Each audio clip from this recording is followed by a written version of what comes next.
So I just watched this YouTube video where this guy spent 4 hours with Claude Code over a weekend. He used that to build a website for his friend's diesel mechanic business. Now, 24 hours later, the phone started ringing. Thousands of dollars in real jobs. The video has a lot of views, and the comments are full of people saying that local SEO agencies are basically dead. And AI in a weekend is all you really need. Now, I've been running a local SEO agency for 10 years. I built an AI tool that does pretty much exactly what he's showing. So when I watched this video, I saw 3 things that he got right, and at least 3 things that are going to catch up with him the moment he tries this in a real market that's actually competitive. Let's go ahead and dive in. Everyone wants to build GPT wrappers, micro SaaS. I get it. It's super, super sexy. But there's a huge opportunity right now to be using AI for boring businesses. I brought on the boring marketer, and he shares the story of how in less than 24 hours, he ranked one of his boring businesses on Google in the top 3 spots for multiple target keywords and made thousands of dollars. And Claude Code did 100% of the work. And this is an exact tutorial with how to make money for boring businesses with AI. And he shares why he thinks that's where the money is. Enjoy the episode. We got the boring marketer on the pod. James, by the end of this podcast, what are people going to learn? So I kind of had a revelation that, everyone's building like agents and workflows and wrappers and SaaS tools, but I feel like everyone's ignoring like businesses in their backyard. So I want to talk about what I think is like a multi-billion-dollar arbitrage opportunity to build a local service business.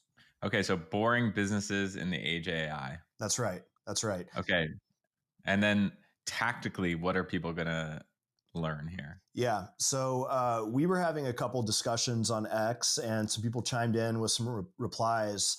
One of the things that I'm astounded by is people still want to learn how to set up like their development environment with Claude Code. So I know setting up Claude Code, especially for the first time, can be intimidating because it uses a terminal window. Now, the way I set it up the very first time was, and this is kind of silly, but I basically went to Claude and I told Claude that I wanted to use Claude Code, and it walked me through exactly what to do, exactly what to click, exactly what to type in until I had Claude Code up and running. So don't be afraid of it. Use Claude and the Claude Code window. You'll be able to get what you need. You can talk to Claude. It can help you with prompting. It can help you solve any issues that you're seeing on Claude Code on the terminal window. Don't be afraid of it. I know it's intimidating. Just dive in. The prompting to make sure you're set up the right way.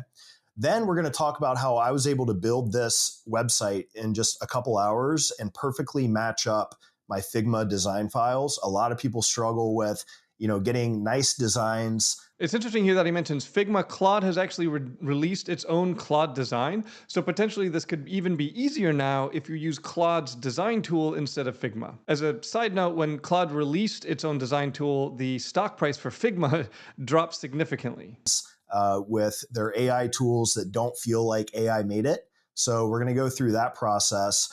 And then most importantly, we're going to talk about how I optimized this website for local search and actually started generating revenue within 24 hours of making updates to the site itself.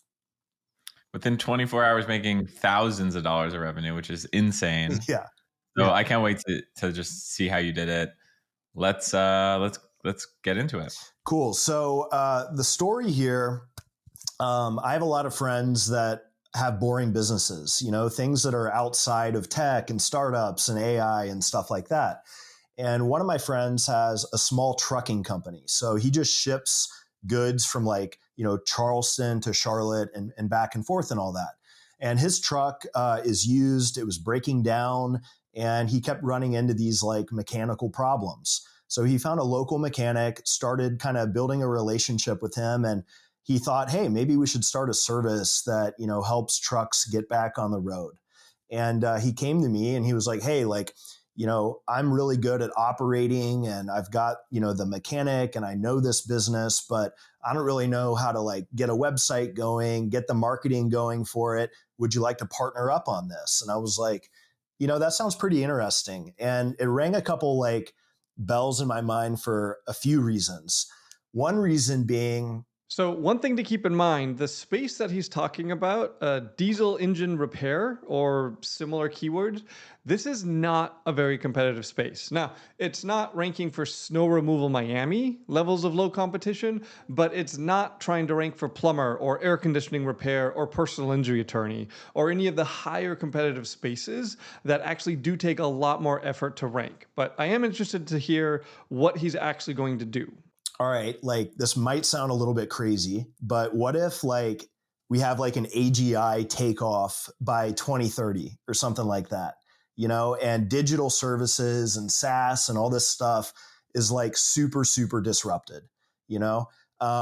That is a real possibility. So I was like, okay, there might be a barbell strategy here to where you can kind of like hedge against that as like a multipreneur, as you kind of coined the term, right? So maybe on one side of the barbell, I've got, my service businesses online, I've got my SaaS tools, I've got my community. And on the other side, I'm a partner in some like boring businesses that have a high degree of defensibility against being completely disrupted by AI.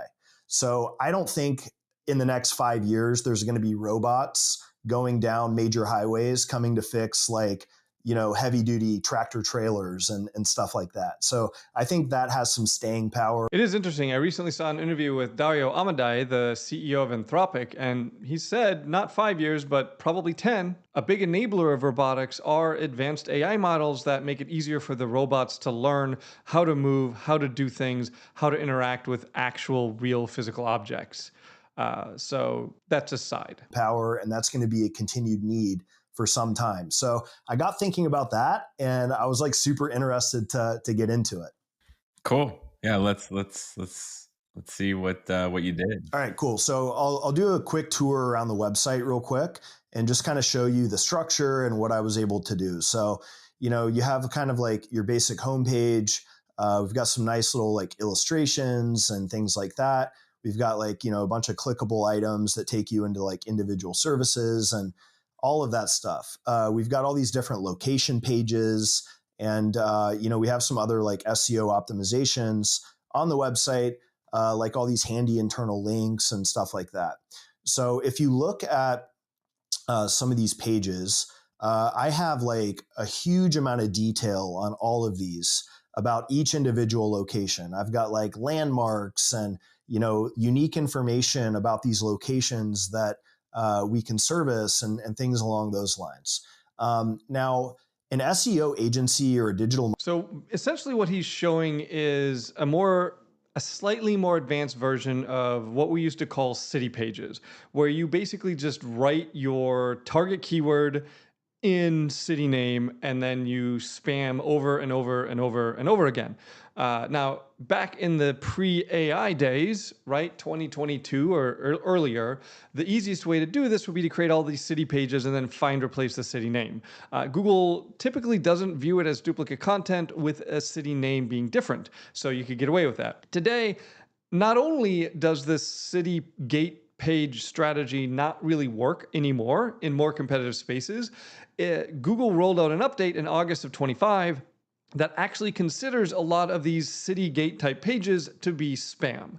A lot of websites that were relying on this saw their traffic essentially evaporate overnight. Location pages do matter, right? We generate them at my agency all the time. But what he's talking about, generating 50 city pages with local landmarks, that doesn't serve geo relevance. It basically serves, I don't know what to call it, like geo trivia. So instead, the approach that we take is we're going to look at a local rank map. So this is an example of what I mean by a local rank map. So the reason this is so important is each one of these dots represents what your rank position is on Google Maps when someone searches for your target keyword in that location, right? So somebody searches right here, you're in position 1. Somebody searches over here, you're in position 7. Now this is very important because a major rank factor for Google Maps is proximity. So when we're looking at this, when we're trying to build geo-relevance, we want to make sure we're building geographical relevance for the locations that are actually important. So for this case, what we would do is we see a couple of 5s near North Mountain Park. So we would write content about how we do elder law attorney near North Mountain Park, and we talk about North Mountain Park. Then we find some other spots to do the same: Saddle Rock Hills, Ironwood Place, Villa de la Montana, sure. Upshot Desert, Mount Village, and we're looking for landmarks that are listed on Google Maps. Landmarks, parks, rivers, roads, neighborhoods. The reason it's important for them to be on Google Maps is because we want to make sure Google recognizes them. So we look at Google Maps to make sure it's aligned with what Google sees. And that way, we are actually building geographical relevance. Now, I know what people watching this might say: well, hey, he showed he's ranking well. Isn't that what counts? Again, this is not a competitive search word, okay? This is not a competitive search entity. He almost certainly would have ranked had he not done any of these geo pages. I strongly believe these geo pages are not helping him rank even a little bit. An SEO agency or a digital marketing agency would charge you an arm and a leg to go and like build out a website, create 50 plus pages, optimize the entire thing so that it'll rank for the keywords that are relevant to your company. And some of them will, and I'm not going to deny that. Some agencies will charge a huge amount of money for this work. But a lot of the better agencies, my agency, some other agencies from friends of mine, our prices have actually gone down. It's deflationary. And the reason that they've gone down is because it just costs us so much less to serve clients. It costs us so much less to build the websites, to build the content, to optimize the content. We're doing it in a much more advanced way than letting Claude Code do everything. But we are seeing a lot of deflationary pressure on SEO agencies. So if you're still sitting there paying like $8,000, $10,000 a month for SEO, maybe evaluate your agency. Using Claude Code, I was able to do all of this in a matter of hours. So actually, I did it over the weekend. It took me around 4 hours or so to get the site live, to do months worth of SEO work and push it live. And as you mentioned, and again, I don't know what SEO work he's talking about as of yet, because so far I haven't actually seen any SEO work that he's done. He's basically built a website with a long list of landmarks in different cities. You mentioned at the beginning, this actually started generating thousands of dollars of revenue yesterday. His phone started blowing up, and now the mechanic's basically fully booked up for the next few days.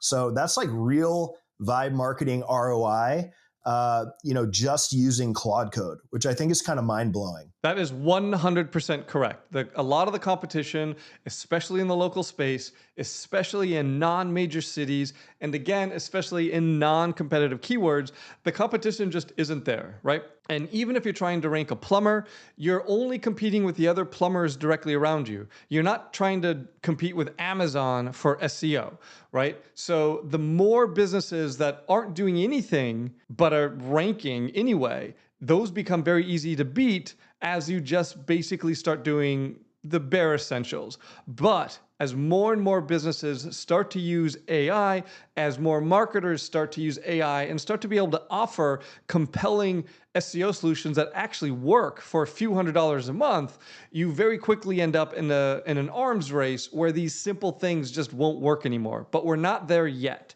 That's why I honestly think this is one of the best times to get into SEO, because not all local businesses are using AI yet, which makes it easy to rank if you do use AI. But you have to use AI in the right way. If you find kind of a boring niche in a local market, you're going up against people who haven't updated their website in 10 or 15 years, perhaps. They're still operating off, notepads and spreadsheets and stuff like that. So there's a real opportunity for somebody that's AI savvy to use this playbook to partner with other businesses or other operators and, develop something that makes real money pretty quickly.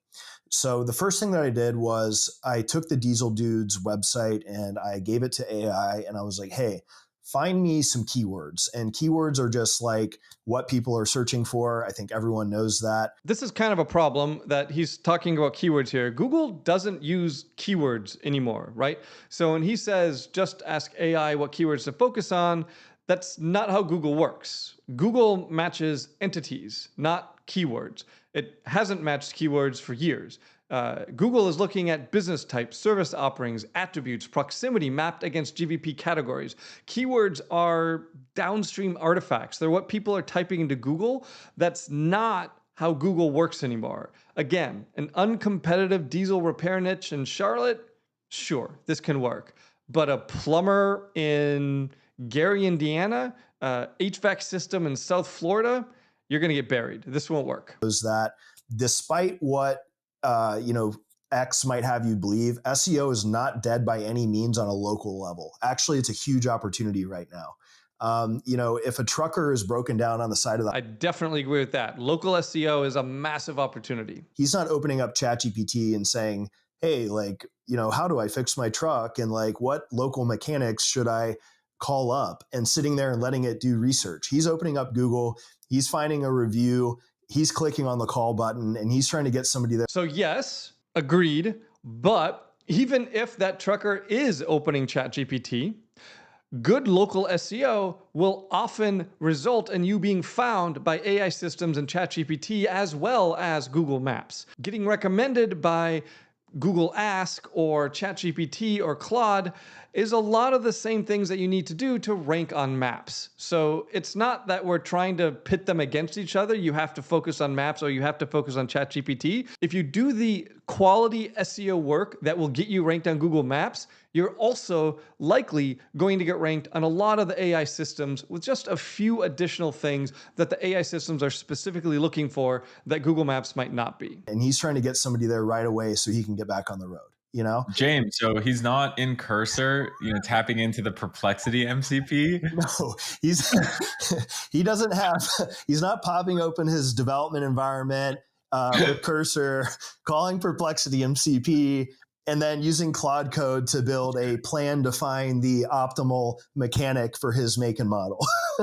Okay, understood. Yeah, just to clarify. So, but think about it, if you need your air conditioner repaired, or you have a broken window or something like that, you're opening up Google, you're finding someone with good reviews, and you're giving them a call.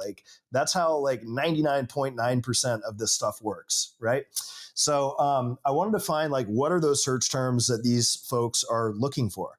So, keyword research, people can overcomplicate it. They're like, ooh, do I need this tool and that tool? And what variations and volume and all this stuff do I need to discover? And oftentimes they get analysis paralysis, So here's a way that you can bypass all of that. And this is the vibe marketing way. So open up ChatGPT o3 or Claude or whatever, and just say, hey, here's my website. Here's what I'm trying to do. Give me a list of 25 to 50 keywords that I can optimize my website around. That's all you need to do, really. For a local market, especially, you don't need to worry about all this different volume and keyword metrics and competition level. Yeah, so he's absolutely right here. We really don't use any keyword research tools at my agency because you really just don't need them for local SEO. The search volume is wrong, it's garbage, it's trash. It should be fully ignored on local SEO. And even beyond search volume, the primary keyword we're almost always going to target is the primary category of the Google Business Profile. Beyond that, we're looking at secondary categories and core services that we really, really care about. The one tool that we use for keyword research is called GMB Everywhere, but really all that tool is doing is comparing primary categories, secondary categories, and services so that we can just pull all of that data, look through a list of what other businesses are using what other secondary categories and services, and decide which ones make sense for that business, for this client, for your business, and add those to your GBP, okay? 100% asking Claude or some other AI can help, but the challenge is what I have found is if you ask Claude or any AI for help choosing a Google category, they'll get it wrong. They make up categories. Google categories are a drop-down box. It's not a free box where you can type anything you want in. So often it's going to give you categories that you can't actually select, which is very clearly problematic. Now, all of your target services, target service entities should be on your GBP, okay? If it's not on your GBP, then it doesn't need to be on your website. So you don't really need to do keyword research like this. Just make sure that your GBP has all the categories, all the services that you could possibly care about. Then make sure your website matches the structure that your GBP has. And stuff like that. I think a lot of people get hung up on it. So just want to clarify that all you have to do is ask AI what keywords you should focus on for your website. All right.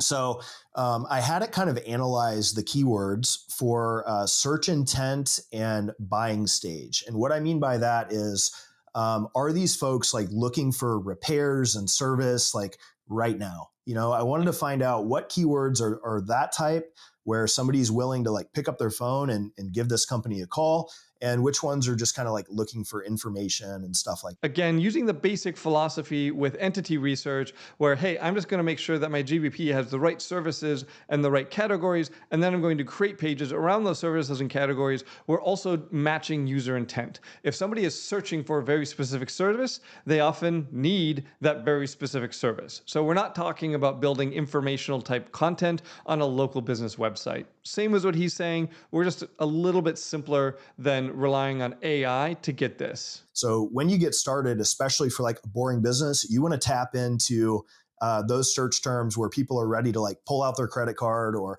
ready to have you come out to their site or wherever the work is happening. So that's what I kind of dialed in on. Okay, so you can see that here. Like we have a few different categories of search terms that AI gave us. We have emergency keywords, service keywords, problem keywords, and local keywords. So I found that all of these were pretty high intent and they seem to be good ones to focus on. So the other thing that you need to think about is SEO is all about really demand and supply. I mean, that's really one simple way to think about it. So demand is what people are searching for, and you can think of supply as like landing pages on your website.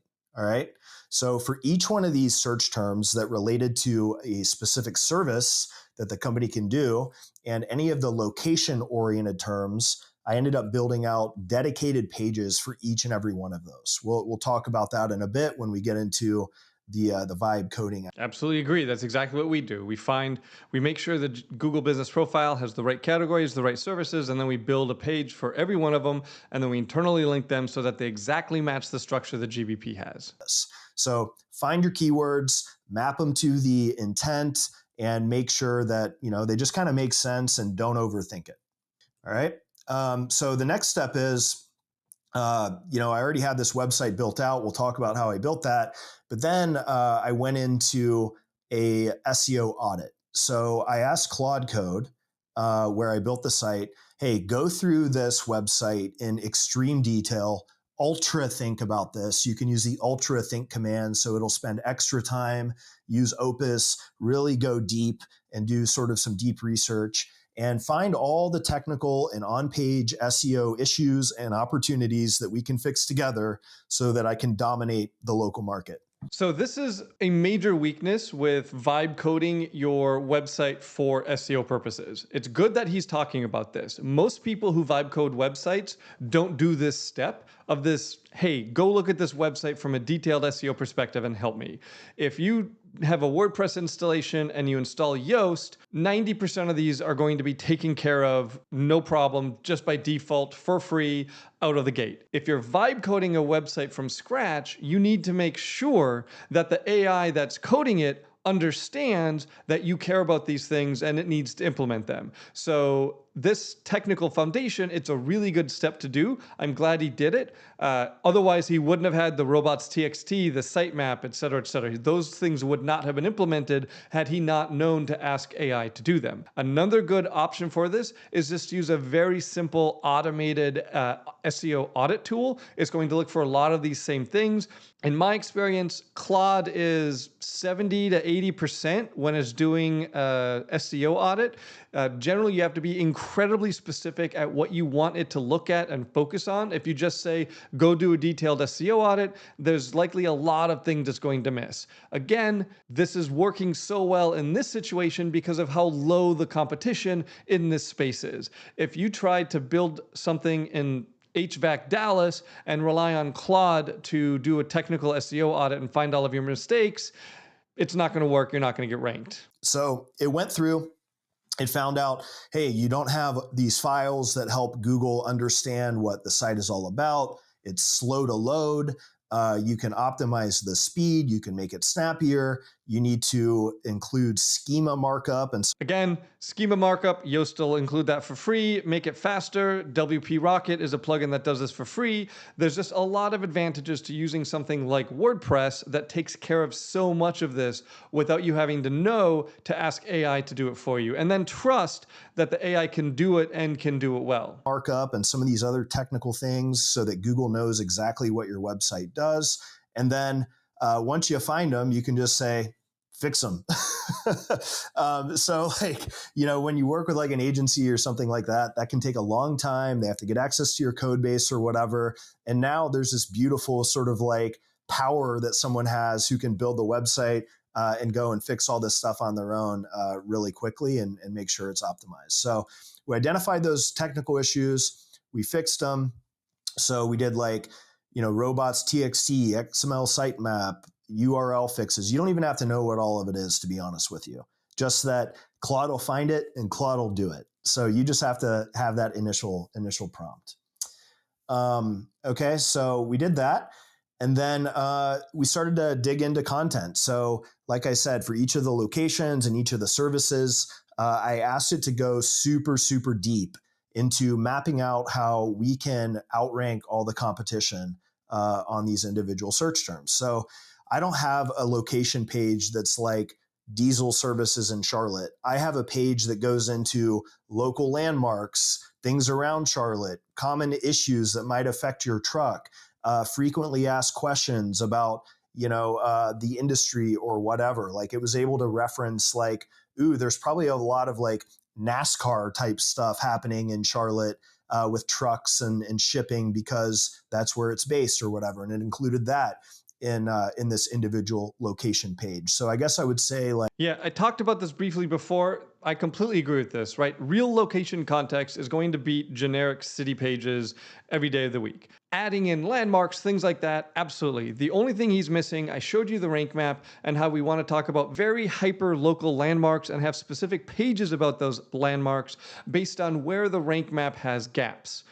We also want to talk about a couple of other signals that we're missing, the EEAT signals, real photos, schema beyond the local business schema, GBP alignment and that internal linking structure. All of that is also very important as the competition goes up, but he's definitely got the basics where we want this content to be hyper local about this specific area, right? If I'm writing content for a plumber in Malden, Malden is a suburb of Boston, I'm going to be talking about all of the issues that a plumber in that area is going to face, right? One of them being something like lead main drain lines. If I'm writing about a plumber in OC, California, I don't need to talk about lead main drain lines because the houses in California are newer and don't have them. But in Boston, houses are older, they have lead main drain lines. Local eccentricities like that really help Google and AI systems to identify your business entity with the right attributes so that when someone is searching for those specific things,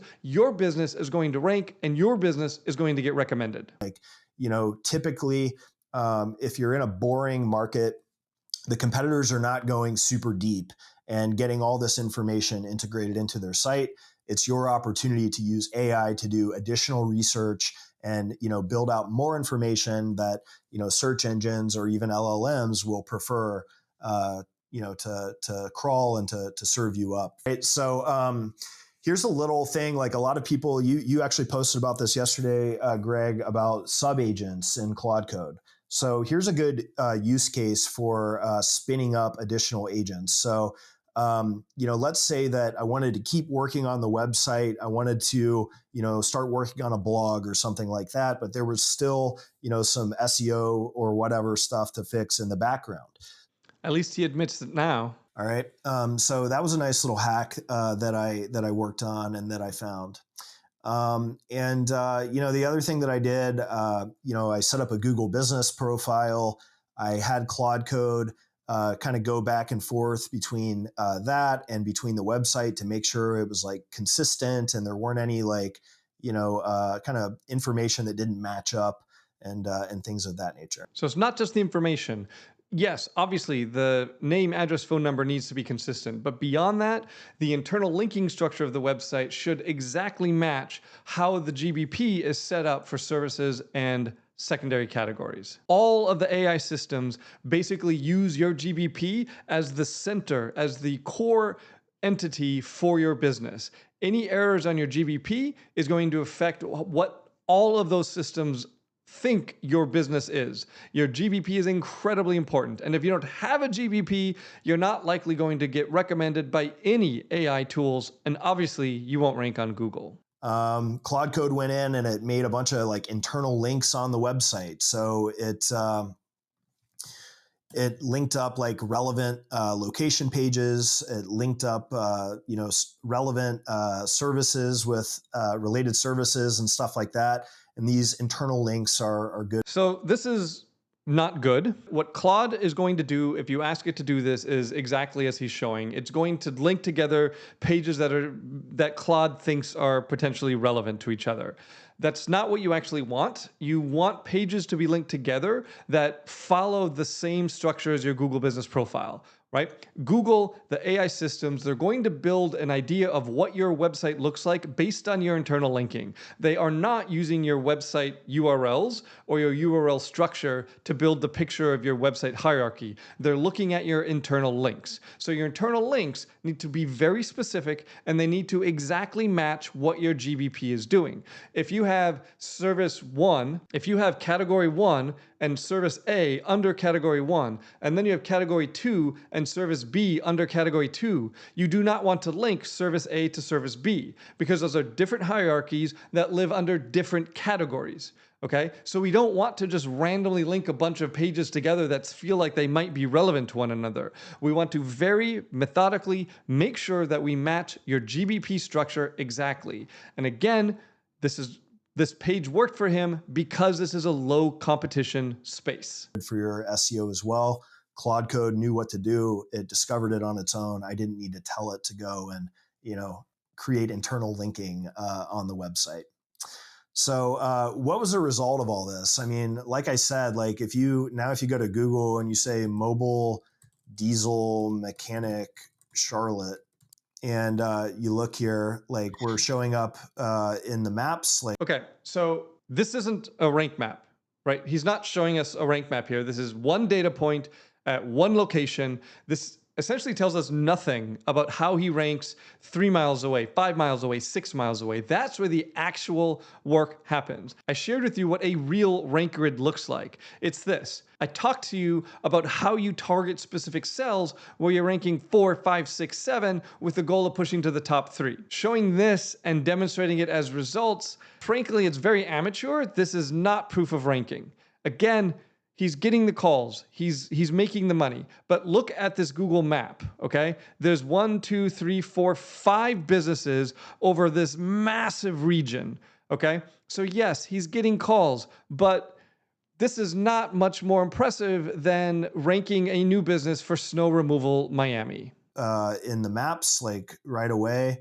And, we're in the top 3 organic results. And some of these competitive web. Nobody cares about organic ranking if you are ranking in the maps, if you have a local business. Organic ranking just isn't important. You get a small fraction of the calls. At my agency, we literally don't even track organic ranking. It just doesn't have a significant impact. Everything is based around ranking the GBP, establishing the GBP, and establishing your business entity with Google's AI and the other AI systems. Some of these competitive websites and businesses have been around for, 20 years or something like that.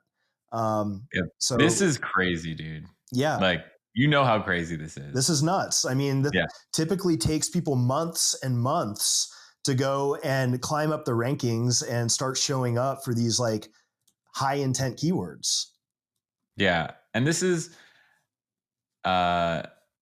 basically like real estate on the internet, owning that space, right? Because, while you're sleeping at night or on autopilot, and I know people are going to, they're going to comment and be like, yes, SEO isn't dead now, but in like a few years, we're going to be on our AI powered browsers and we're just going to be asking Perplexity and ChatGPT questions. And the reality is, and let me know if you disagree with me, James, but The reality is, if you do good SEO, the LLMs are going to just take some of the top SEO results and just plug it as answers. Yeah, like you know, LLM or GEO or whatever the name of the week is. I think it is a big opportunity. Like I think that we trust the recommendations that these LLMs are giving us, and I think the traffic that people are getting from those recommendations is very high intent and very primed to take. You don't need to think. A lot of studies have shown that traffic that comes from ChatGPT and AI systems is much more likely to convert than traffic that comes straight from Google. Absolutely correct here. Very primed to take an action or whatever. But yeah, like how do you show up in ChatGPT or whatever? The way you show up in ChatGPT is by doing good SEO. 100% agree. Good GEO, or as he said, whatever the acronym of the week is, getting recommended by ChatGPT is basically doing good SEO. Then maybe there's a couple of additional things that ChatGPT is specifically looking for, or that Google's Ask Maps feature is specifically looking for. But yes, it all is going to start with doing good SEO. So SEO is not dead, it's just changed. And SEO changes every couple of years. So this isn't a significant learning. But I just think it's funny that they're sitting here saying, oh, what we did was good SEO, it's over for SEO agencies. And they even admitted that the competitiveness of the niche he ranked in was surprisingly low. So the honest version of this, vibe-coded sites can 100% absolutely work in non-competitive niches against old, slow competitor sites. Admittedly, that's what he said, and I agree with him. But this approach will hit a ceiling the moment you try it in a real metro against real competitors. The fundamentals, entity alignment, GVP structure, real geo-relevance via rank grids, programmatic content that actually differentiates, those aren't things that you can prompt your way into. They're systematic. So I built a tool that does this work properly. It's the one that we use at my agency. So if you want to see what a production grade version of what he just demoed actually looks like, I have a full walkthrough of my Core 30 AI agent on this channel. Link is on this video. Watch it next and you'll see exactly what he missed.